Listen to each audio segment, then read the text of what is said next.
Welcome in, everyone, to the Challenge Aftershow. Today, Pamela and I are talking about the Challenge, episode 14, Terrorist of Love, which was coined by our very own Jordan halfway through the damn episode.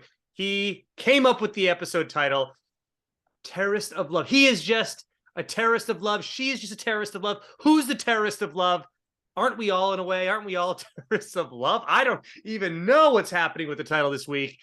But that was what it's in writing. It's on the, you can't get rid of it. When you highlight that area of your TV screen, it said Terrorist of Love. Pamela, how are you doing? It does. I am doing good. So last night's episode was quite the whirlwind. I wound up ultimately loving it, but about 25 minutes in, I was like, I can't watch. I'm getting so frustrated, and we can get into it. But so 20 minutes in, they were already pretty much done with their daily. So I was like, what is happening? There better be something more going on with this. But when the daily was over, I legit had to, I was like, I need to watch Lifetime or something. I had to take a break. And you took a break between the episodes. A break. I was like, I'm getting so mad now. Now, full disclosure, maybe too much disclosure. I got my period today. Oh my God. I get very, well, the point is I'm like very like amped up to like everything is like, Carter, stop scratching your leg. Like everything, my irritability is at like a 15. You're not putting up with the daily, you're not putting up with the challenge crap. You're like, no, well, I'm not putting up with, I'm taking a break. I was really frustrated and I felt really vindicated because when I was done watching it, I also won't spoil anything, but when I was finished with the episode, I got on Twitter and a lot of people were saying what I thought, which when we talk about the daily, we'll get there. But I literally got so frustrated that I was like, what the heck? Is this just fixed? Is this just whatever? I was very frustrated. And then I was like really emotional about Tori and Jordan. I think like Jordan's face, and we'll talk about all this, like he looked so sad when he like, you can tell there's so much real love there, and it's so hard because it didn't work and they know it. You know what I mean? It's just, it's a really hard situation. I'm sure for both of them, very emotionally draining. But then, so I'm turning my take around because where I was so frustrated, I had to stop watching and take a break and watch Good Girl's Guide to Murdering Your Husband. It was very stupid, but I watched that. And then when I finished it, I was like, okay, this is good. So then the second half really picked it up and I was enjoying myself again. Well, I noticed very early on, I was like, okay, there's barely any vignettes. They're going right into the daily before we even get to a commercial break. Then I noticed the zone happened barely halfway through the episode. I'm like, okay, we knew last week, if you listen to the next on the challenge, that there was going to be a twist. And I said, okay, so the twist is clearly going to take place after the zone tonight. And it all did. So I mean, I knew, I was like, okay, there's a lot more to this episode. Oh, you're just over that. See, we're in the you zone. really are. You're just over it right now. No, I'm not over it. I'm just moving to a better place so that I think this will be better. I'm preempting freezing. I was going to say, where do you usually not have freezing? Is this the spot? Over there, but I think I'm in the wrong. I would have to, this can be saved. You don't want to switch over. You have like multiple Wi-Fi. I don't want to switch networks. Right. I don't. So I think I'm on the one I shouldn't be for over there. So I moved to over here instead. Your house is so complicated, Pamela. Just how did it switch? A little house. Well, it didn't switch. Oh, we got an extender. So closer to my desk, I use an extender. Oh. But I think it automatically goes to like our house's Wi-Fi. So now I just moved a little closer. Anyway, it's okay. It doesn't matter. And you'd have to completely leave to go switch to the other one. No, not at all. I'd have to switch. Right. With this, I'd have to, it would jank us up. It would, anyway. You seem pretty clear now. Before it was a little janky, but I think we're okay. Yeah. So, you have a rating system that you use for the challenge. What was it? Was it 5? Wows. How many wows do you get? What's the 3.5 wows? What's the total wow? It could be 4. It could be a 5 wower. Okay. 5 wows. Yeah, that's when you're like, holy shit. This was like good, but it wasn't. There were moments in this episode where I was like, this is a 4.5 wower for me. Like there was some really because there was parts where I was like, okay, well, TJ better make them earn them coming back into the house, all this stuff. And he did. Like at first I was like, is he just letting them all back in the game? There's a lot when he's like, okay, you're all going home. I'm like, well, that's not really true. There's a lot of those moments where it kept me like on edge. Like I can't wait to see what they do with it. And I have to give producers credit where credit is due. They are trying to create some drama and give us some payoffs for that drama. It doesn't always work out, as we know. Majority of the time, it doesn't work out. But tonight, I was like, okay, there are some fun payoffs, and we don't know what's going to happen next, et cetera, et cetera. It was a different, you know what? The setup wasn't the same, but we still got almost an end result. I like that they mix it. I like when they mix it up and we don't get the guaranteed, well, here's your breakfast and you're going to eat it. It's like, no, here's a fun dessert to eat at your breakfast. Thank you. Who doesn't like a treat, right? Will it be brunch? Right. No, I did like this. Felt like brunch to our everyday breakfast. Like we've been getting the same format every time this season. And we weren't getting any sort of info about what was going to happen to the ride or dies when they left or didn't leave or whatever. We never saw them again. We're told they're not leaving. We never saw them. So this was a little good. We have to get into the daily challenge though. So okay, I will say one more thing. Next out first before we go into the like Wyatt Rock. Oh, for sure. But I'll say this. During a regular challenge season, you usually get one, maybe two twists. This season, we already have two, with hopefully a potential third coming up. Oh, and no, that's not even true. We had the twist at the beginning where random teams were just entering the game like 3 episodes in. So, right, like it or not, like maybe people didn't like how that happened, but it was a twist that made it more like, what is happening? Like you wanted to know what was happening, and that I like that. I want more twists. Usually every season is like 1 or 2. There's definitely more than that this season, and that's kind of fun. So anyway. And those twists didn't bother me at all because I'm biased and I liked the people that came. Exactly. So I know that's what I was saying. Most people are okay with Darrell coming in late, but making him, hey, now you got to go into an elimination though early on, earn your stripes, exactly, et cetera, et cetera. The daily challenge. All right, let's flush this whole thing out because there's a lot to it. And I don't know if you have a lot of complaints about it, but I have a huge one. It was a night challenge, which was nice. A night challenge is kind of fun. Takes 2 to Tangle was the title of it.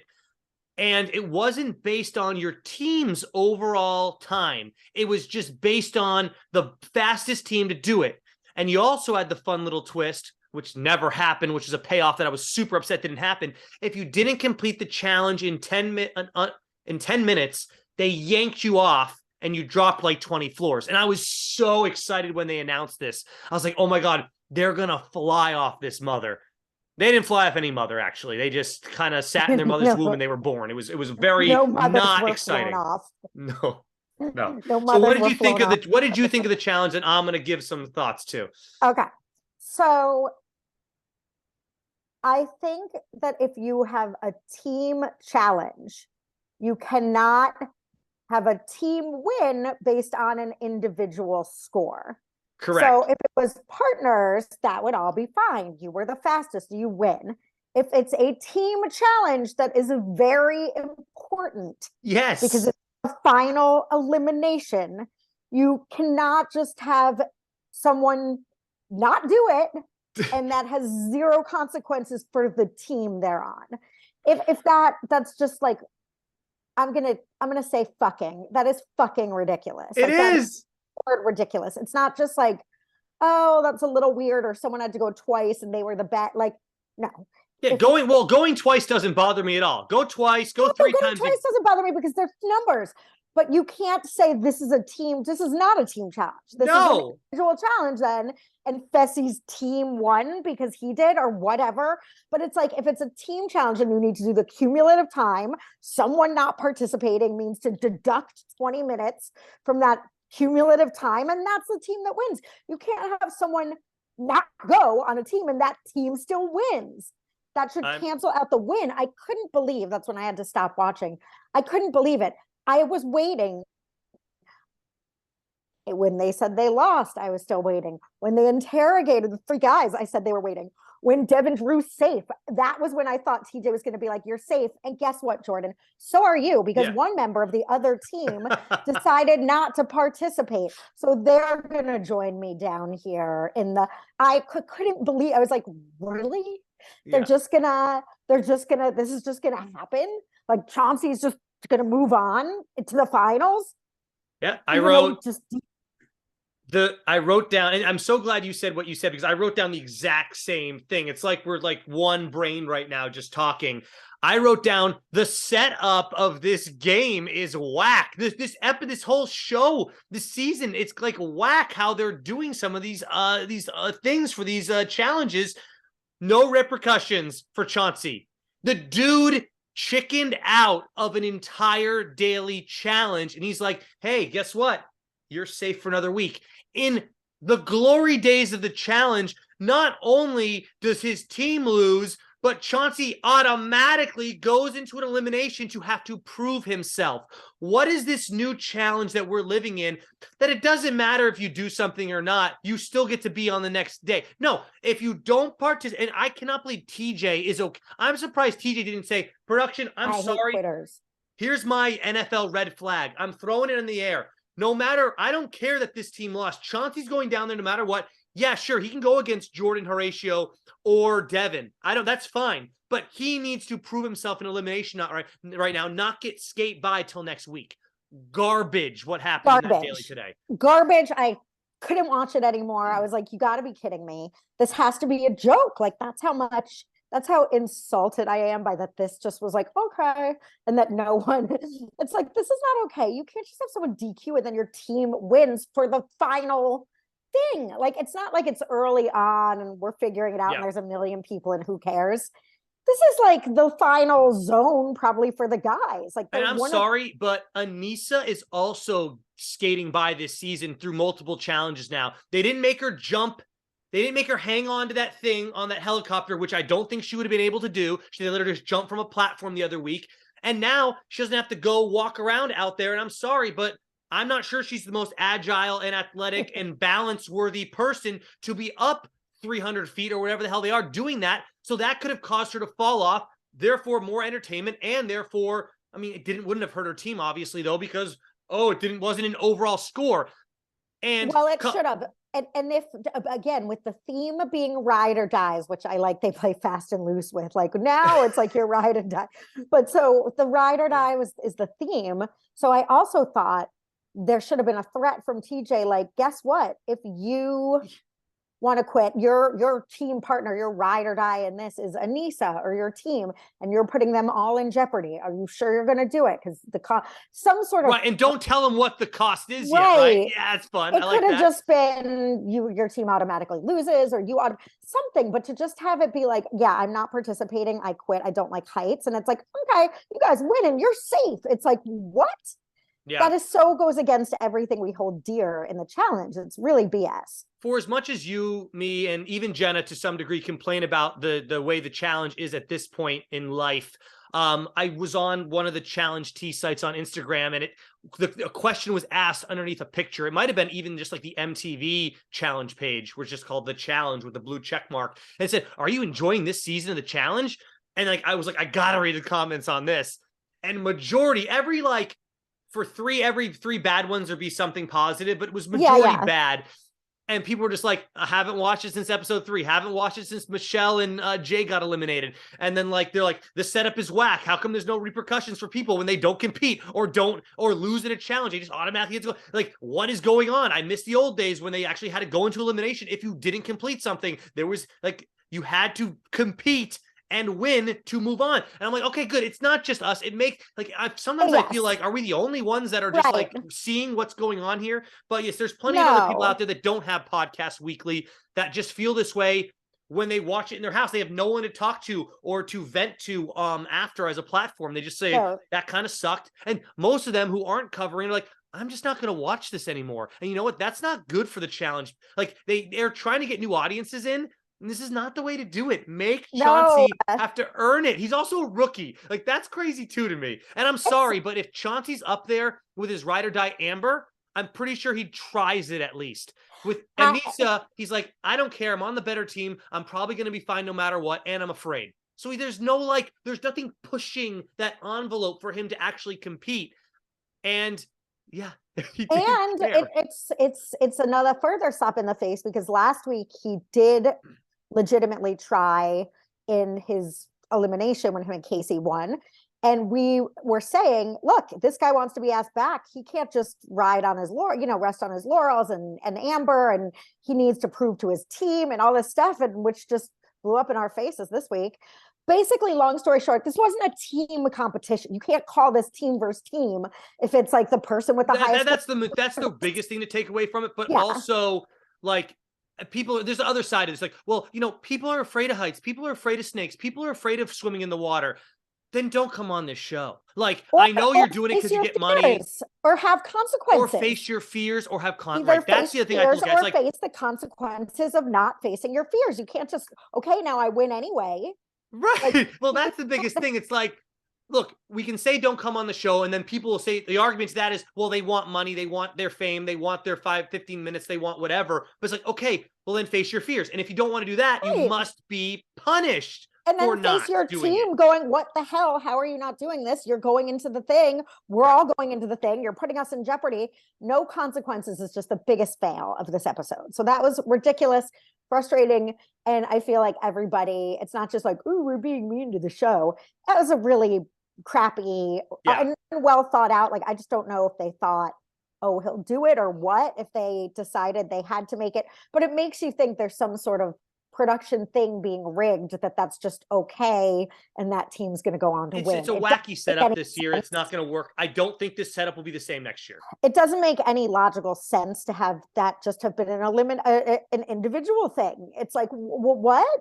How are you going to swing that when this is team versus team? As you did, Pamela, after this daily, I'm going to turn the page on this. Okay. I'm over it. Here we go. Okay. We're in interrogation. We're moving to interrogation. So this is where you picked back up, right? Yes, we have to talk about the cute moment real quick. Maybe we'll talk Horacio later, but Horacio brings Olivia flowers for her birthday, just a little cute moment. Okay, yeah.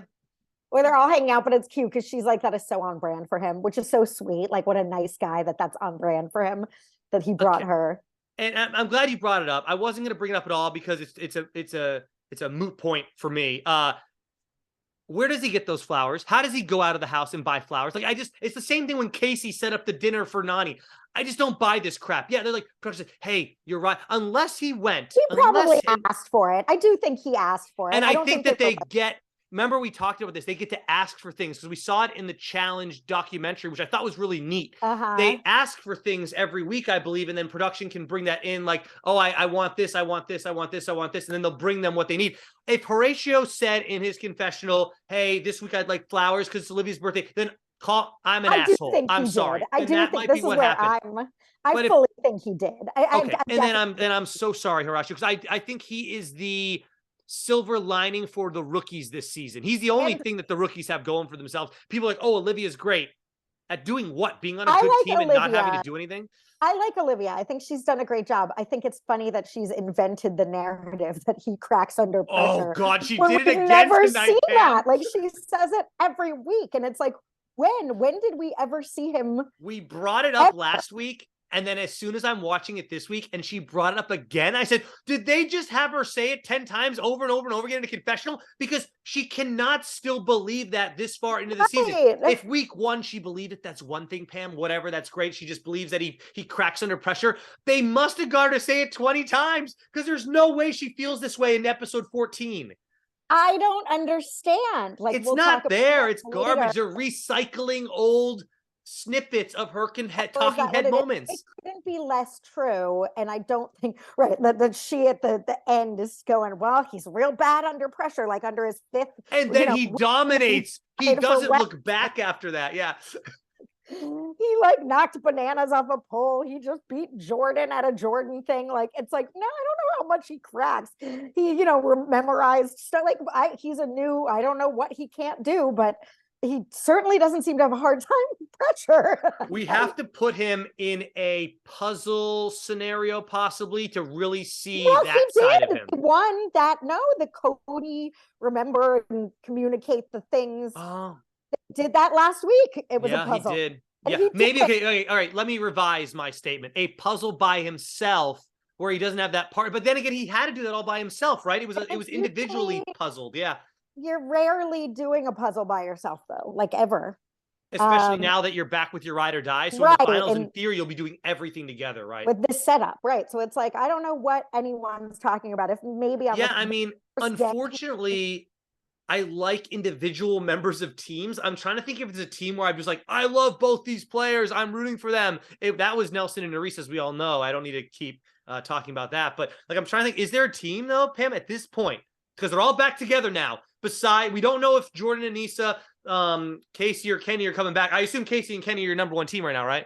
Yeah. So anyways, of course. Of course. I mean, who is, I guess still to this day, we can throw back to the Devin and Tori thing. Devin and Tori are, I guess. Yeah. Because I will say this, Devin tonight, hilarious. Devin is hilarious. He was killing it. And we'll talk about interrogation next.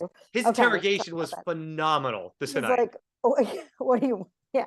Okay. Well, we'll talk about Devin next, but I guess we're ready for it. If you want to go first, we can talk about it. Well, no, one other totally random from the beginning thing that I just have to throw out there. Remember in season whatever with Kyle when his hair was just growing? Like every episode, it just got bigger, like the hat in the spoof of in Scary Movie 2 that she's wearing. That is now Fessy. Fessy's hair, I'm like, hair. Every time Fessy's on a confessional without his like beanie, I'm like, oh, his hair is just growing. Like he's got a good head of hair, that son of a gun. I don't know. It's what do you mean? It's a good set of it's a good head of hair, but he needs the trim. I mean, okay, that's fine. If you think he needs a trim, that's one thing. But I still think he's got a good head of hair. Sure, he's got good hair. I don't know. I dislike Fessy, so everything about him. Well, right. He's just stupid looking, stupid big body. That like in that finale, and I'm jumping ahead too. I'm like, oh, if freaking Fessy can't make this work, holding up a boulder. It's like, I know. Well, that was a guarantee they were going to win that one. If stupid Fessy can't win that, then he should go the F. Well, not only, I would say that Mariah is probably stronger than the other two. Who else was in it?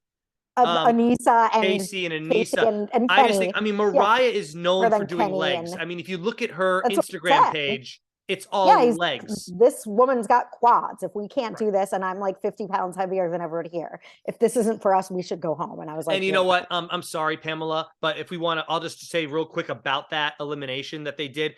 They destroyed everybody. They edited that so ridiculously to make it look like it was closer than it was. They got that thing up probably the second time. The first time they struggled, they figured it out. The second time they got it up, it counted down to 0. It was over. They kept going to confessionals and they kept showing other shots. They had to one with Kenny, like, oh, I need to be here because I actually have a family I need the money for. But Kenny, I don't care. Kenny, shut up. Yeah. Kenny. So yeah, I mean, Fessy's just the worst. But again, at least I do like to hate him, whereas Josh, I just hate. So like people that was someone on Twitter last week was like, ugh, I'd rather see Josh cry every week than listen to Fessy. And I was like, not me. It's a top. I mean, I'd rather have Josh on here teamed up with Casey than her brother Kenny. Oh God, no! I wouldn't. Like, I'm so happy. At least Josh brings ridiculous nonsense in. What does Kenny even bring? I would rather have at least.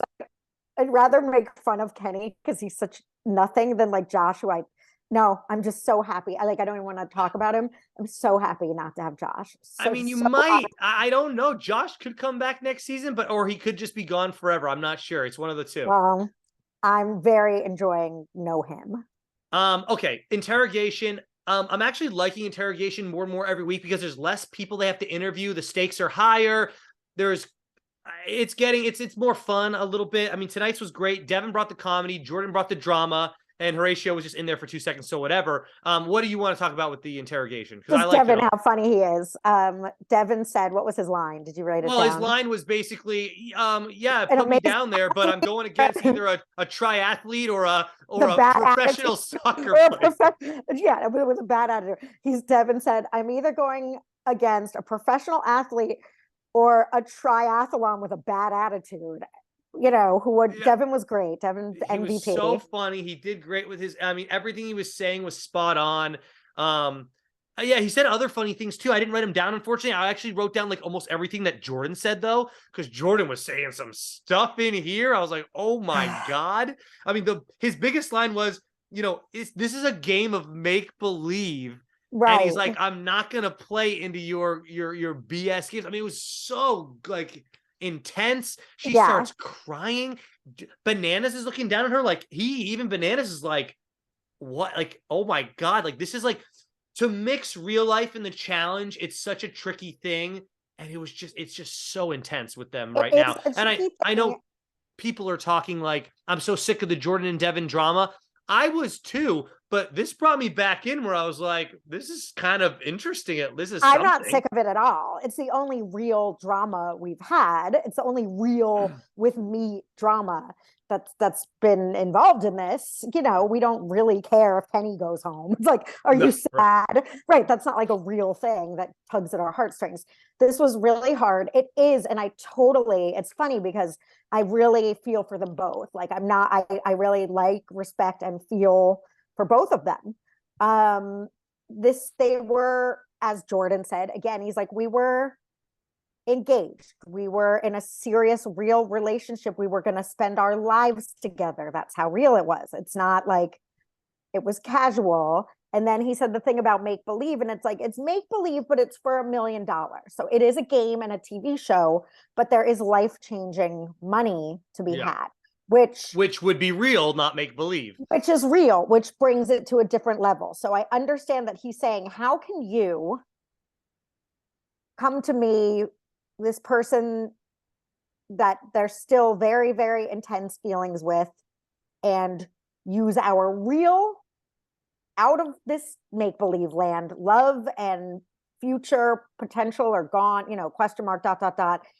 and threaten me with that in the game. So I do understand what he's saying. It's like, that is a terrorism. That is an act of terrorism. I agree. He said at one point, you're holding my love as a hostage. Right. You're holding my love hostage and saying I won't free it unless you give me. Are these two people, Pamela, are Tori and Jordan still in love with each other, or do they just have love for each other?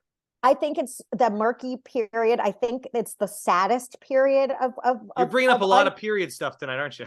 I think, no, haha. I didn't mean period like that. I know. In their relationship. No, I think it's the saddest part where I think they still are in love with each other, but they also know it's not going to work. Right. Sometimes it doesn't. I feel the exact same way. Toxic. They've gotten to a place, I think, in their private life that they can't go back from. Yep. Where unfortunately, they've crossed a line. When you're fighting with someone you love and it's like, I know that I could cross this line and we can never go back from it, or I can save our relationship. There's always those points. I think that they've crossed that line where it's like, they can't go back. They can't go back. They've hurt each other too badly to repair. At least for some time, at least currently. Maybe in the future, like in a couple of years, they could be together again. I think it's one of those things. I think they're in love with each other, but they know if they got back together, there'd be that thing that just kind of hovered over them the entirety of their life, their whole relationship, and it just would become too much. And like, I'm still in love with you, but I can't be with you because all I'll be thinking about, besides the fact that I'm in love with you, is that other thing. And I think that is just too big for them to conquer even together. And there's like, we have to move on. Our love will eventually fade, I guess, in a way, and we'll find someone else that hopefully we can love as much as we were in love at that moment in time. And it's a weird concept. It is weird, and it's hard, and it's messy, and it's real, and that's why it is so interesting. And it's like, I understand that it's not fun for other people in the house to listen to constantly. I think it's not fun because it's so real. It's like, I thought this was going to be fun. I wish that somebody would jump in there as that third party and sit down with them and say, look, let's fucking figure this out, good or bad. But I'm tired of this in between of you guys coming in and like, I know no one's going to do it, but Anissa would be someone great to do that. Devin. Because Devin seems to have a more sophisticated understanding. Dare I say, this is my surprising, don't hold it against me, don't repeat that I ever said this, but feeling bananas tonight. I like bananas turning dad bod bananas, like crossing over like where CT did. Once they turn 40, they just start wearing glasses and acting fatherly. Okay. And I like that for bananas.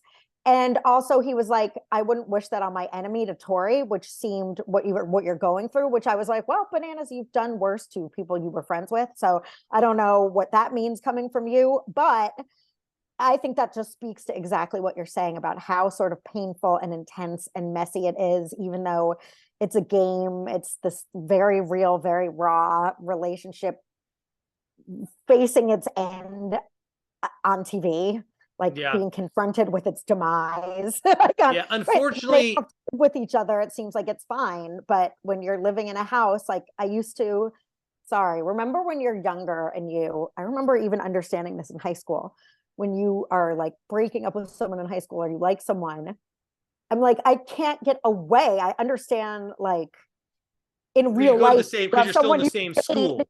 and then you break up and you don't see them and you can get over it. But I'm like, I have to see them every day. Yeah. I'm from a small town. So it was like, no, the obsession is not dying down. It's fed every day. Yeah. And it was that whole like, do you think they'll see me in school and feel the same way Right. that I do? I mean, it's that whole thing. I mean, that's young love, though. These people are in their 30s, but I get the concept. You're literally living to, you're not just going to Right. school with your ex, you're living with your ex. And of Right. course, that's going to be a hard time.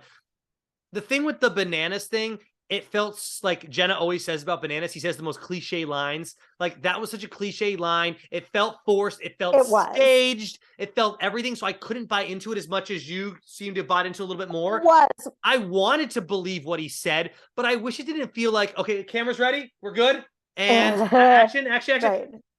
It's like I wouldn't wish that on my worst enemy. Did we get that? Is that good? Should I say it in a different way? It felt that way to me with him saying it. I hate that crap.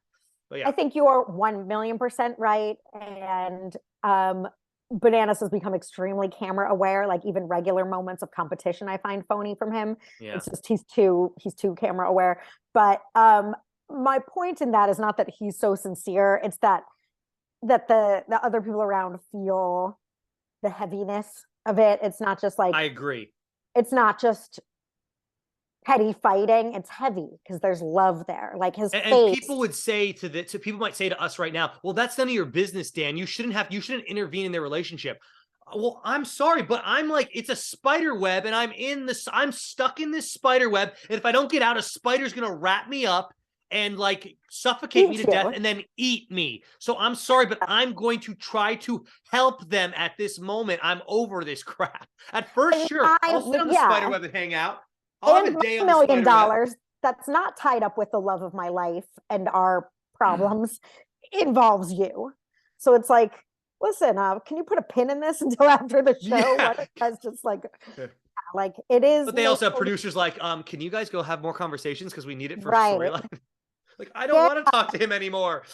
It's hard. It's super hard. Love is hard. It's hard when you love someone, but you're not necessarily compatible. And so much about love is timing. So maybe one day when the hurt has faded and there's not a dark cloud hanging over their relationship and they've actually changed, now it's been not very long to be like, I've worked on myself. I've changed. Great. I'm glad you're, doing yeah. And real change takes time. I know you and I, we're trying to keep up with social media a little bit more. I personally haven't seen too much about what's going on with those two, or if they're dating someone new. Please tell us in the comments below what are Tori and Jordan up to today. Are they keeping it on the down low until we see a reunion between them, and then they'll either announce I'm dating this person or I'm single or whatever? We had the Jordan thing come out with Nerys, where Jordan came into the thing, but really Nerys is dating Johnny. They were just all hanging out, but they made it look like Jordan was still with Nerys as a fun little thing to try to fool the people that watch and say, hey, reality is not all it seems to be. Because clearly, even though Jordan and Nerys clearly had something on the show, I don't want to say her heart was still with Johnny, but clearly her and Johnny are a real-time thing now and nothing with Jordan at all. They're just cool with like, hey, it was a fun fling on the show. Johnny doesn't seem too upset that Nerys went with Jordan. Did Nerys say to Johnny, hey, I'm going to have a little storyline with Jordan coming up? Not that the producer would ever write anything for them, but hey, I'm going to have a little thing with Jordan to get the storyline going more. This is all intertwined. Call me crazy. Call me conspiracist? That's the word. Conspiracist? Sure. But sure. I mean, come on, there's some type of conspiracy here. Clearly her and Johnny are still together, and the Jordan thing was just I didn't know they were together before. This is news to me that her and Johnny I mean, you can go online and they are together more than her and Jordan are. Maybe my guest, well, I know they're together now, but I didn't know they were together before she came up, before Jordan, any What do you mean? Jordan stuff. You're making it sound like she was with Johnny, then went on the show and hooked up with Jordan, and now is No, back. no. I'm saying that on the show, she's on the plane ride there. She hooked up with Johnny.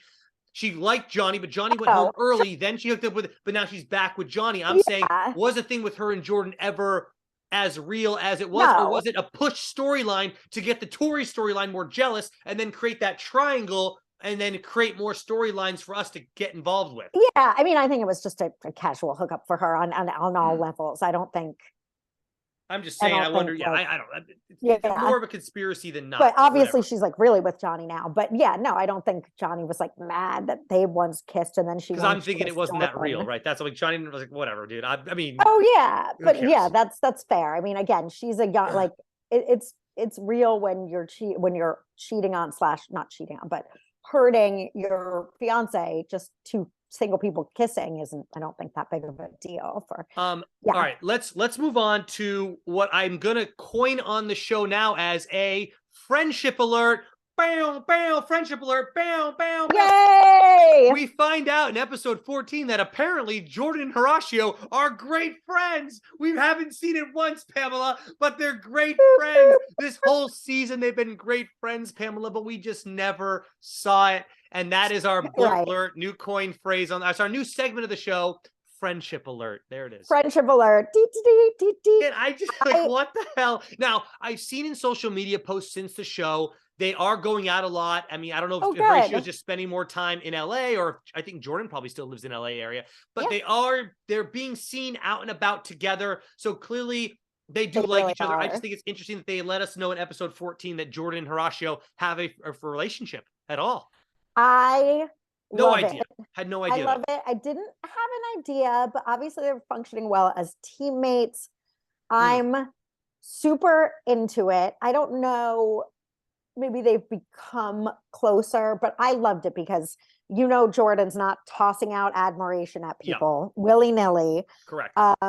And we all agree Horacio is a sweet, nice, talented, ethical, like he's brought nothing but goodness, good vibes. And I'd love to know, like, you know how there's like an overwhelming majority of people like you either love or hate somebody. Like there's never like 100% we all like this character. But we all like Horacio, right? Who like in the comments below, if there's anyone that doesn't like Horacio, tell me why. Because I would never know. I can't, right? He's so likable. Yeah, he's such a likable dude. Yeah.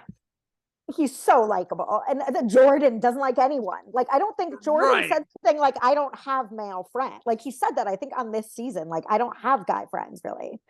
Or maybe that was someone else. I don't know if that was him, but at the same time, I don't imagine Jordan letting too many people into his circle of friends very easily. Jordan, it seems like Jordan, yeah, exactly. So we know Jordan. We know our boy Jordan. We've known him all our lives.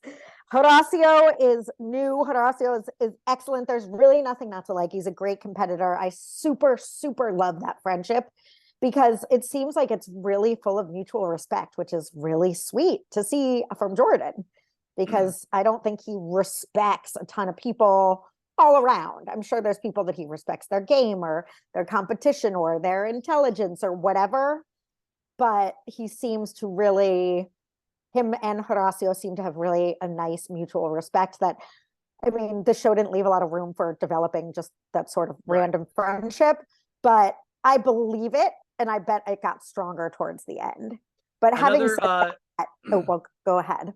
Another segment I made up last week was the monster alert, and that is the usage of the word monster this season. I thought it was just overwhelmingly so many people using the word monster to describe another athlete on the show. And sure enough, Devin, instead of saying beast or something or a badass or whatever, they've been using the word. I've never heard the word monster used in a season of challenge until this season. And guess what? Devin calls both Jordan and Horatio, they're monsters. Two monsters. I got two monsters I got to go up against tonight, possibly. They are. It was great. Do you think? So this is my theory getting to the final elimination, which again, I'm still mad that it happened because Chauncey, you should have been down there. Yeah. 100. But do you feel that after, okay, so when they call down Jordan, or when they're voting or whatever, Yeah. and it becomes Horacio as the House vote, and Jordan sort of talking to Tori, his face, like you can see all the pain in his face, and he's like, I hate seeing this emotion on her. You know, she's standing there like, oh, I feel like I guess I'm not gonna say Jordan. So, and his pain for her, it's just heavy and sad. Do you feel like that affected his game, his performance?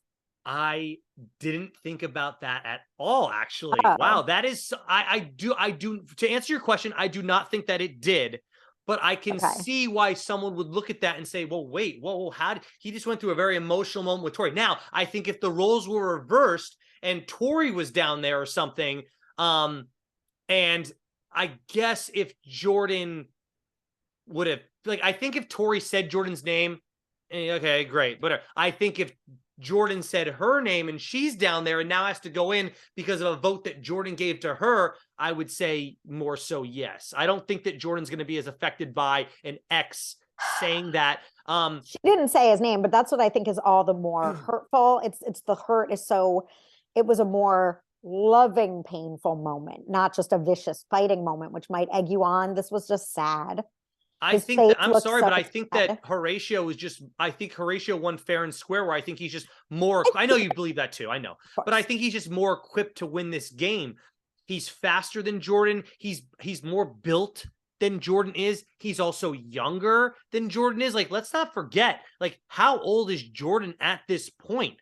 I want to say he's mid 30s, and I want to say Horatio is 25 at the most. I mean, if you have a 10-year age gap, I'm sorry, but he's just younger, more youthful. He's quicker. He's got more punch out of his legs. He can make bigger jabs with his Well, he's a jerky second. He kicked the moments. ball out of his hand. I mean, that's how he won it. He literally got the ball out of Jordan's hands, and at that point, it's just chasing the ball, not strategy, not. No, he won fair and square. I do think it's an even matchup. I think if they had to go 20 times, it could have, some would win, some would lose. You know, I don't think it's like he would always dominate, just because I think Jordan's mind and experience would play in eventually. I think Yeah, he but I won. think the word Don't is get me. explosiveness. When you have that extra little bit of, you saw the work he did on his first ball, where he did like a 3-time juke and then went in. In Yeah. hockey, in the Mighty Ducks series, it would be called the triple deke. He did he triple deked him. He 3-timed him, and then boom, you get your goal. For any 90s fans of the Mighty Ducks, by the way, that was yeah. So that's that reference. But yeah, I don't know. I just Yeah, think gotta that have one. Horatio is more equipped to win this one. What I do wonder is a couple things. First, Jordan went first, and then obviously on his third try, he was punched out. Let's say that Jordan makes that 3 times. They did say that 3 times wins it. However, Horatio would have been allowed a third time to go, correct, to tie him up 3-3. I think so. I would assume so, until someone F's up. So what would have been really cool is if they kept going 4, 4, 5, 5, and they just can't get that extra person to stop them and then get the initial win, which is what Horatio did in hindsight. He ended up just winning 3-2. But I would Right. assume they would have to keep giving Horatio another time to win, because that's just not fair. It's It like, would just go on and on. why does Jordan get to go first? A coin flip, and then all of a sudden he just gets to win 3 games to 2? No, I assume they would keep giving Horatio times to try to get to tie it up. I don't know, but I'm really excited and was really happy with the episode, that if we're gonna have to, because I was so pissed. I'm like, I don't want to lose either of these guys. This is some Right, of course bullshit. not. Yeah. We shouldn't be having to go through this. Their team shouldn't be having to go through this. Immediately, I was like, even Devin going home, I was like, I don't want Devin to go home I don't either. want He's any of bringing them. The other comedy. I team should mean, have lost. They had a quitter, whatever. I'm sick of that stupid team dominating. So I was happy that at least it very quickly turned into dun, dun, dun, dun, dun, our next twist. right. One more thing I'll say about this elimination, which was called just Balls In. It's always called Balls In. Sometimes they change the name, they vary it a little bit. No, it's called Balls In, which is the name that it's always called. The ring, the rope around the ring was a little too small for me. I think that rope should have been wider, because what happens is if that ball goes loose inside the ring, it's still in play. And then they can hustle for the ball, try to get it back, and then go. Now, no matter what, no matter how big that ring was, the point of where Jordan got it punched out, it would have been, it would have been a dead ball, and then Horatio would have won. However, I just think that the ring should have been bigger for anything happening in that ring in case, because then something could have happened, and then I would have had a big complaint about it. But that ring is usually wider. If I believe what I'm seeing is correct, that looked really tight. Like they kept it really small. Tight. I could get behind that. Sure. So I was like, okay, I know it didn't affect anything in theory, but I do wish it was a wider ring for that in case. I can get behind that. I see what you're saying.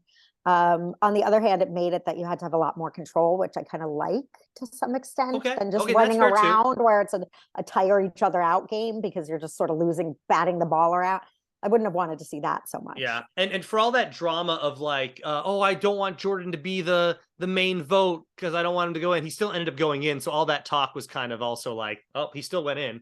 I mean, but they saved him from that, but it's still a real nail in the, and he knew it's still a real nail in the coffin to be chosen and selected by people you love and trust, even though you're going to go in one way or the other. Not to put in like the rookie over your, ex-fiance and ride or die and stuff would be pretty crap. So. We need, before we bring in the twist is next. I want to say that Jordan does apologize to Tori. He says, "Tori, I'm sorry," end quote. That's what he said.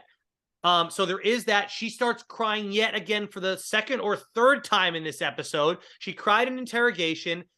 Did she cry before he went down? Like before when she voted for Horatio? Did she cry there when she said Horatio's name and not Jordan? I don't know. And she teared up. But she definitely teared up at the end here. So at least 2 times that this poor girl is crying in this episode. That right there, that felt real to me. That felt like real love, real, I'm sorry you have to go home. I'm sorry that we are in this place in our relationship at this point. Devin, okay, there's a couple things I forgot to say. Devin says, "Good season" to Jordan. And I immediately said, well, Devin, it's not going to be over yet. There's clearly something else here. Also, during Interrogation, Fessy says, okay, Anissa says first. Yeah, this is good. Anissa says, "I don't know how this is going to affect me later if I vote for Jordan." And Fessy, without missing a beat, goes, "It's not." Right. We're not going. She's like, if this is going to come back, if our ride or dies are ever going to come back. And Fessy, Fessy acting like Anissa, who's been on 48 seasons, is like, there might be something up TJ's sleeve. And Fessy's like, no, like, I'm so glad you brought that up. Like, I don't even know. Like, I don't know if his arms were crossed, Pamela, but the way he said "it's not," like, I was just like, he must be like this doing it. Like, it was. Wish solely for the sake of Fessy, because even with the well, not to jump the gun, but so I'll wait. We're pretty much ready. I think we're ready for the twist. Oh, some of your ride or die survived. Go join them, and then it was Fessy, Anissa, and Casey. Now I was like, it's not fair, even if that twist was real, that those 3 were potentially going home, which Anissa clearly thought they were. She's like, "Bye, guys." I mean, she was saying bye, guys. Yeah, she looked up at them and said, "Bye, guys." Grumpy, like, I don't deserve this, because that's his motto. Yeah, his motto is, "I don't deserve whatever you're going to do to me. I only deserve $1 million." Right. Yeah, I deserve better. And Casey, so I felt bad for my dream and wish was that would happen. My dream and wish to TJ would be that it was like, now, Casey, unfortunately, your brother got sent home. You didn't betray him. You're a fine ride or die. You can stay. Sure, but like, what is the definition of betrayal? You know, on a different team. Well, betrayal is, Fessy, you and your partner went on different teams. You sabotaged her team. You talked shit about her. You threw her into the you okayed the elimination that ultimately got her sent her home. So you are no ride or die. He didn't say her name though. He okayed them all to do it. Remember, Bananas was like, I think Fessy just gave us. I know. I mean, we have it on tape. Yes, we have it on tape that he definitely was like, yeah, whatever. He certainly showed poor ride or diemanship. He was no ride or die to his partner. He was not there for her. You saw the other ones still sort of caring for each other, even though they were on different teams. I agree. No, and I agree. But it's not, again, I don't think it's fully fair though for them just to send all 3 of them home, even Fessy too, to that degree. I think that they deserve to fight for their chance to stay in the game. I like the twist, though, where it's like, look, I've been telling you all season. Hell, my wife told you last episode that you're only as strong, or you live right. with, you ride or die with your ride or die, or whatever it is. You You live and die with your ride or die. by your ride or die. So I like that she came in and made that, at least she said that line to say, hey, look, are you guys not listening? Because as a audience member, even though I know the twist already exists, I'm listening to every word verbatim, because every word he says every season does usually mean something in the long run. So I like they have to fight now to get back into the game.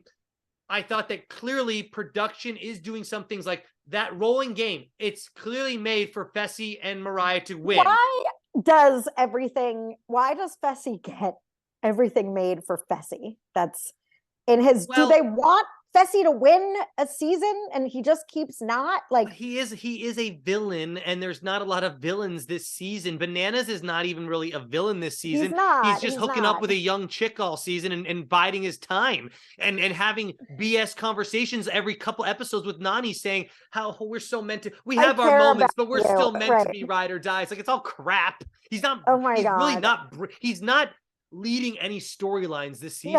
Someone needs to, and Fessy, honestly, love him or hate him, he is bringing some like pure, like we can talk about how much we don't like him. Like he's obviously treating Mariah like crap and not really a ride or die for her. Like we can talk about that. There's something there. He's unlikable. We have to give the shout out that I was seeing all over social media last night of everyone of Fessy being like, I see you, Horacio. You remind me of a young me. Like he was saying all these things last night, like following in my footsteps. It's like, shut the fuck up, Fessy. He's not like... By the way, please tune into our Patreon, because soon enough we are going to be doing a challenge segment, our update to news and gossip.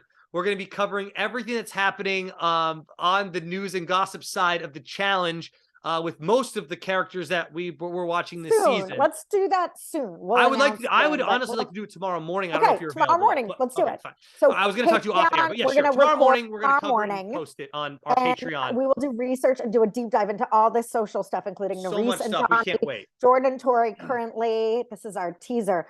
I know that Nelson and Olivia are not together, so we'll get a little deeper dive into that. But all those things and where what's going on now, where everyone's at, and stuff. So that's gonna be our Patreon deep dive. And if you're new to the show and you don't know where our Patreon is, there's a link right here in this area, like probably back under here where you can't see me. So it's Patreon / like the challenge after show. But there's a link, so you just click the link, you go there, you pay $1 or so, give us a little bit more if you want, and you get to watch like 4 episodes a month, because we're gonna hop back on that now. The new year, 2023. The new year, we're back on the Patreon. Christmas, but yes, okay, Happy New Year. So that was called Don't Let Me Down. That's what the Rolly thing. The Rolly thing was rough.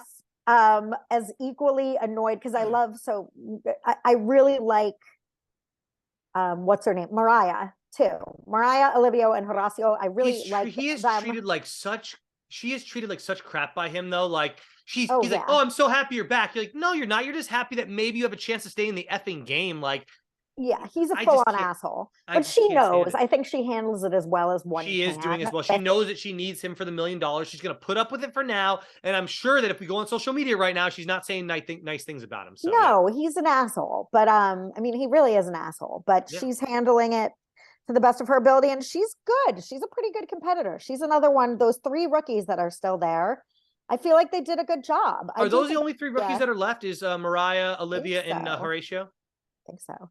Okay. Oh, and Kenny. Don't forget Kenny. He's back. No, he's not on the show. Okay, so I will say this about producers. The next week's episode, did you see the next on what they have to do for the next elimination? Can I just, there's no giveaways. Can I just say what? No, I'm not going to spoil anything. But tell me Anissa and Jordan are going to be back and not stupid Casey. No, we don't know yet. We don't know yet. I know, but what is okay. So the producers are giving Casey and Kenny the biggest chance they can to come back in this house. Unfortunately, what is it?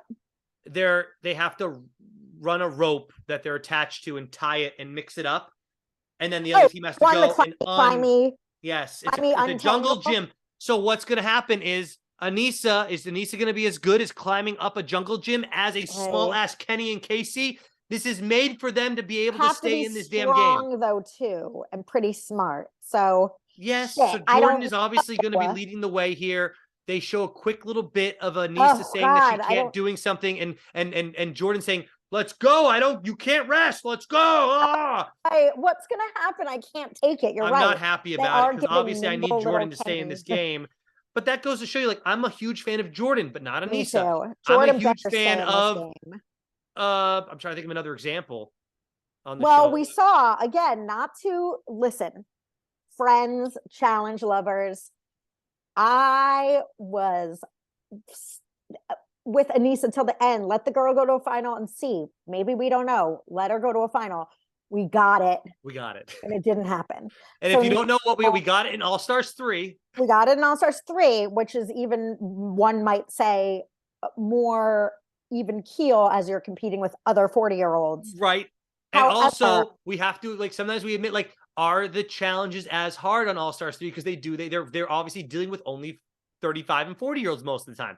So, like, is it as grueling as that snow challenge that he did on the Challenge USA? Like, that's too stupid, though. I mean, that one's too stupid. But a normal, so Anissa, I was ride or die with Anissa on let the girl prove herself. Let the girl prove herself, which she seems to want to. I want to do a final. I want to do a final. And she couldn't. So unfortunately for Jordan, to me, it's like, well, you're either going to get out now, which I would hate to see, or you're going to go to a final and Anissa's not going to be able to do it. Is she in better shape than she was in All Stars 3? Or is she in worse shape? I don't know. I mean, I was really impressed with her lifting those bricks and going back and forth. She's done, listen, if she gets her, I want them to win. Like, let me first say this. Okay. 100, it's not even like, like it's 100%. I like them. It's the them win is here, and it's like a feather maybe on, you know. And I will, like, honestly, like, I'll jump on that team. Like, yes, I don't care if Anissa wins or not, but I really want Jordan to win. So yeah, sure, great. Anissa won. I don't. I have to call her a challenge champion now. Okay, that's no worse than calling Casey a challenge champion. Well, I don't. I'll do it. Casey and Kenny to win. God. Even if they beat Jordan and Anissa in this one, which is kind of like they could, because it's kind of an equalizer type situation. Not, they're not going to win after that. There's just no way. Oh, God, I'll be so mad. No, there's no way. Oh, no. I'm like thinking that it's going to happen now. I'm like, oh, God. Right. I don't even want to see that happen. And now that we're being bitchy, I have another. Okay. After Nany won last week's elimination. Sure. And TJ's like, you look like the old Nany. The old Nany back. Oh, she doesn't. I know. I'll come back to life, TJ. I'm like, they're pushing so hard. Tear up your chinny chin chin. Give me a break. How come, like, they didn't have to, like, push that stuff back in the day? Like, why do they have to push these moments? But back in the day, they never had to. Like, TJ never had to say a BS line like that to Nany. You look like the old Nany again. Did she really? Like, what about her? What about you mean when she used to just hook up, get drunk, and then lose all the time? Like, is that, what are you talking about? How is she the old Nany? I don't get it. A funny social media thing I saw was someone posted, like, congratulations, Nany. Horacio now in his rookie season has the same amount of wins that you have in 13 season for elimination wins. We can mention that, by the way. Horacio's now is tied with 5 elimination wins, and that is with Sarah from the Gauntlet, which was so long ago, which they mentioned in the documentary. 17 years. So this record is 17 years has not been broken or tied. So in 17 years. It hasn't been broken. It's been tied. It has not been broken. It's been tied by Wes and Casey. Correct. So set by Sarah. And in 17 years, Horacio is the first person to win 5 eliminations in his rookie season. Correct. Now another person that has won 5 eliminations in their 13 seasons. But wait, hold on. But that wasn't Wes's rookie season. I think they just mean in one season they won 5. I think it was in their rookie season. Well, Casey was a rookie, but so I guess if that, or maybe in one season. I thought it meant just in one season, but you could be right, because Casey technically was a rookie, but she was paired up with Wes, and Sarah, I believe, was a rookie back on the Gauntlet back in the day. I think it was in a rookie. I think he said in a rookie season, because I feel like Cara had that season when she was in all the time. I mean, I thought it was maybe only 4 though, but maybe it was only 4. We should tell us in the comments below, because I'm not sure now either. I thought it just meant overall, but it might just be in a rookie season, even though I wonder, does it count because Wes was not a rookie when he was winning those with Casey, but Casey was a rookie. And they I mentioned don't Wes's name. They should have know. just said Casey when she was paired with Wes in her rookie season, is how they kind of should have She could have described said it. Casey. They could have said Casey's rookie season with Wes. They did. It could have been. Maybe it wasn't just rookies. I'll go then. back and rewatch it, but Yeah, it's posted places too. It's an easy find. Okay. Congratulations, Horacio. We love you. If anyone doesn't like Horacio, let us know. Hashtag fuck Horacio. Jesus. Like, We're not gonna get someone... but that's great though, because we're not gonna get one person that will actually, I mean, people might write it just as a joke, but like who's actually writing it? All right, so write hashtag fuck Horacio, but then write I really mean it. So we know if you just write hashtag fuck Horacio, no one really means that doesn't count. Okay. But write I mean it after, and then we'll know that you actually it'd be funny. And then tell us why. Like, oh, I hate but tell us why too. I have one more big, I don't want to say conspiracy, but a thought that I have about this, the twist that happened in this episode. Okay. Great. Notice Jordan just got eliminated, okay? Let's say Horacio gets eliminated tonight instead of Jordan. Do they reveal the twist in this episode, or do they just wait longer till the end? Like, why did they decide tonight was the night that we're going to reveal this? We could twist? not take losing Jordan. Correct. Yes. Just a fun conspiracy that I'd want to throw out there. Like we need him for storyline. We can't have him gone for a couple episodes, have Tori be boring. Nope. Bring him back in, or at least give him a chance to come back in. Oh, yeah. Might lose still ultimately. It was too sad. Like, we couldn't take, first of all, because of the stupidity of the way it went down with where they shouldn't have lost as a team anyway. And then losing Jordan, it's just not fair. So I feel like, we couldn't have taken it. Producers, like, come on, producers. You can literally twist the game any way you want. Why did you have to make tonight a partner elimination only? Is that because you wanted the Jordan to have an opportunity to lose and maybe go home, or have to fight for his right? Because I don't get it. I don't know either. And this is my question. Is there still, are Tori and Anissa still doing that after show? I think that they are. I think it pops up on my, because I'm still following it. I don't watch it. I watched it like all, either the Spies, Lies, and Allies season, or I think it was that season where I watched it every episode. But I kind of got over, because they don't give you as much behind the scenes as I'd want, and they don't talk as much crap as I want, because obviously it's they're company men. They're company men. It's like they're company people. Yes, of course, they have to be. You're giving us the MTV insider scoop, not the whole. It's not. You're giving it. Yeah, you're not going to give us like, hey, you're not going to give us what like on the Challenge USA. What was that little short guy name that loved cats? Leo. Leo's gonna tell us like, hey, this producer was kind of a scummy guy. Like, no one else like that's in there for multiple seasons is gonna give away that kind of information. No, they're company men, but I'm still curious to hear, because it has to be mentioned that Chauncey didn't do it and the team still won. That can't just be totally swept under the rug like it was on the episode. They can say that, but then they don't have to say, well, I don't think it's very fair to the other team. They could just miss that part of it, though. And that's the part we want them to say, though, Pamela, right? Yeah, that's what I want to hear, is that. I'm not sure they'll say, like, oh, the way that they're setting up challenges this year is bogus. Like, I don't think they're going to say that. No. Of course. I don't think I want them to. I want them to be like, okay, good. We're not going crazy over here. Well, I wonder if they were. I want to hear maybe Anissa says, like, did we DQ Chauncey? She was her partner. How was that going to affect them? How was that going to affect their team? Oh, it didn't. But were they scared? Like, what do they? I'm wondering. I'm not saying they will. I mean, if someone else, if they honestly felt that Chauncey and Anissa could have got the highest score and they lost to Jordan and whoever he went with, Nani, then yeah, sure. No, but I don't think Chauncey and Anissa were getting the high score. That's the point, but the point is they didn't go. So that's my point, Pamela. Listen, right? Okay. The only way Anissa can complain about it is if they lost that challenge because someone on the other team got a better score, and Anissa in her own heart felt, well, Chauncey and I probably could have got the best score if he just manned up, whatever you want to call it nowadays. It should have been, okay, so this is what I wish happened. I wish that it was like, well, Fessy and whatever got the biggest score, but since Chauncey quit, Nani and Horacio, who got the second highest score, are the winners. Yay, that team. Sure, but any which way, we agree. The other team should have automatically won. If you're working as a team in a final, if one person doesn't compete something, you are either DQ'd or hurt tremendously in the time clock. didn't affect them at all. Garbage. We talked garbage. You can't mix up those rules, those time tested, like that's like saying like, well, like you get, it's like I'm very angry that they did that test. It's just, I it's know very, we're not the only ones that feel this way. In the comment section below, tell us about how you felt about how the challenge of the day was handled. A team challenge. Right. Don't call it a team challenge.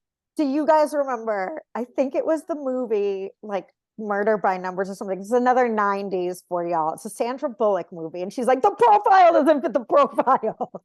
Do you know what movie that's I never watched. I don't know. I didn't watch Murder by Numbers, but that's what I want to say. The profile doesn't fit the profile. Like, it doesn't make any sense. That's I want to mention this though. Every single, and I'm guilty of watching one of them right now. Actually, I've watched multiple. Every single 90s actor right now, because you talked about the 90s, is coming out with their own podcast right now. And some of them I'm like, I'm watching. Like there's a Boy Meets World one called Pod Meets World, and they recap the episode. There was one that Zach Morris did, aka Mark Paul Gosselaar from Saved by the Bell. He only covered half the season. Then him and his co-host, they stopped doing it, which is very disappointing. I wish they would keep going. They did 50 episodes though. And he would go back and he would rewatch episodes and talk about his time on Saved by the Bell. It was fantastic. Fun. But now there's one for Hey Dude. Oh, okay? Yeah. So it's called Hey Dude. I just followed it because I'm somewhat interested. On that? Bradley Cooper? Someone like that's very famous now was on Hey Dude. Christine Taylor, who's married to Ben Stiller, was on it. They're no longer married. Oh, well, they were. I didn't even know they broke up. But anyways, it's called And then maybe they got back together. Anyway, yeah. Hey Dude, the 90s called. That's on. Nice. And now Lance Bass from NSYNC also has one. I don't know what it's called because I fast forwarded because when you watch the 90s podcast, commercial breaks are always talking about other 90s shows that are coming out with more podcasts. All right. So I'm going to check this one out, maybe. I don't know. I like Christine Taylor. I liked her in Dodgeball. I liked her on her stint on Friends back in the day. She had a 2-episode arc or maybe even 3-episode arc on Friends. Oh, yeah, no, she's great. She shaved her head. I love. Yeah, she did a shaved head thing on Friends, right? In Zoolander. She's amazing. Oh, and oh my God. Yeah, Zoolander and Marsha. If you guys haven't seen the break, oh my God, she's so good in that. What's wrong with you? Yes, she's the best. Well, I mean, there's nothing. Well, there's a lot wrong with me, Pamela. I just forgot. I know I've watched those movies. What's wrong with you? My boss has never seen Spinal Tap, so that's a whole different. We'll talk about. Well, and then she's also in the Adam Sandler one with Drew Barrymore. She plays Drew Barrymore's best friend. But that's not her best. Marsha Brady, singer, I think, and yes. And she's like a little bit of a straight man in that. She's just not a straight man, but just the pretty girl. She's like the slutty friend. Yeah. Yeah. No, she's super funny. I like when she's like, in high school, I was bulimic. And then Owen Wilson's like, you can talk to dead people. Yeah. Zoolander. Yeah. All right. Yeah, well, I think that about wraps up. So fuck Horacio. But then you have to write, I mean it. If you really mean it, you have to write, I mean it. If not, just write the... If not, just fuck Horacio. Then we know that you really like him still. We all love him. There's no way to not like him. It's sarcastic. Yes. And let us know what you think about the DQ. Like, what would your wish have been? Like, I wish it was like, well, you won, but... Well, like, was he... Or like, that Chauncey had to go down. Was he even DQ'd? Because nothing happened. All right. Oh, and also, check out our Patreon. Just click the link below. Tomorrow, we're going to put up a news and gossip. Jenna might join us. If not, it'll definitely be Pam and I. And I love our news and gossip segments that we've done. They're so much fun. We go on random rants. We talk about random pop culture stuff. Who knows what's going to happen? And we'll do our pick of the week, which is a thing that we do over there where we tell you something that we're watching on TV and we recommend that you also watch it because it's like either a movie or a television show. Series. And now that Christmas time is over, it's a new year. I'm going to like research this and do stuff like I have time. We're going to do a real good Patreon. Yeah. You don't want to miss it. This afternoon before I go to work, I'm going to look up some fun news and gossip. I'm going to write it down in my notebook here. I'll be ready for tomorrow. I'm very excited. Yes. Let us know if you have any questions, if that will come up. Oh, do that too. Write questions down today. Yeah, write us any questions you want us to cover or look into or address for our Patreon, and we will give you a shout out. Or if you just have questions for us, like, hey, Dan, what's your favorite NBA basketball team? Something random about our personal lives, but keep it classy if you because we probably won't answer dirty. Oh, so Pamela wants the good Make stuff. It dirty. And I want to say for everyone, thank you so much. We read the comments. I love them. And I have to clarify. Someone was like, why are you so mad at TJ's wife? Someone wrote that in the comments. I didn't think you came off as mad. I thought you just asked what the hell's going on. Like, it was random. I just was like, oh, what was that? But I liked her and wasn't mad about it. So that's and my, I think one of us, myself. I thought one of us even said, like, we don't want to not like her as a person. Like, I'm sure she's a great person. She was adorable and likable. We just didn't see a ton of purpose other than her saying, that's live and die by her. No, it was so, there was no denying that was like really random. That's all I'm saying. Like, there's nothing wrong with saying that. It was very random. That's why I was like, I don't know if I came off as like being mad at her. Yeah, no one called Jenna or I up, but Jenna and I said plenty about it as well. Just you. Yeah, I don't know. Whatever. Hey, but just to clarify, no shade towards TJ's wife. I mean, it was a little weird. I thought I ignored it, Pamela, because it got pushed down to the bottom of the comments as well, because it was like, it was kind of out of nowhere. Like, I didn't see that side of at all. Like, what, that was so random. I responded to them, so I'm sorry. I know you did, because you felt like you had to. I don't blame you, because it came I was like, wait a second, this is a misrepresentation. I did agree. Not. Yeah.